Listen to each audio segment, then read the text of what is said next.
Good morning to all of you. We begin with breaking news. Penn State football coach Joe Paterno says he will retire at the end of the season. It comes after students rallied outside his house last night in State College, Pennsylvania, showing support for him despite the growing sexual abuse scandals surrounding his football program. His assistant coach, Jerry Sandusky, accused of abusing at least 8 boys. In a statement, Paterno says he is devastated by the developments and said, and I quote, "With the benefit of hindsight, I wish I had done more," end quote. ABC's Dan Harris is outside Paterno's home right now. Good morning to you, Dan. Hey, Josh, good morning to you. We're standing out in front of Coach Paterno's house. We are now reporting on what is truly the end of an era. Coach Joe Paterno has been at the helm at Penn State for more than 40 years. In that time, he charged to victory under the motto, "Success with Honor." He became the winningest coach in the history of Division I.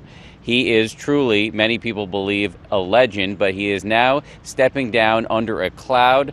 This child sex abuse scandal involving his former defensive coordinator, Jerry Sandusky, accused of abusing 8 children at least, and that list may grow.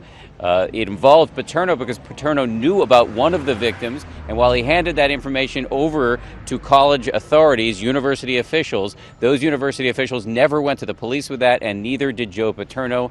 The scandal that resulted is now apparently swallowing him up. This season will be his last. This decision comes on the heels of many rather raucous displays of support by students who've been rallying in front of Joe Paterno's house. Here's what Joe had to say overnight.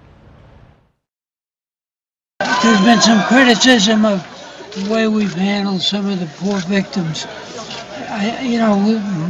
My wife and I, we have 17 grandkids, from 16 to 3, and we pray for them every night.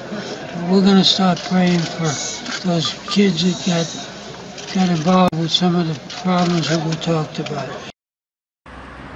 Joe Paterno speaking to his supporters, but once again, he is now stepping down after more than 40 years at the helm, transforming Penn State's football program into a national brand, which he will no longer lead after this season.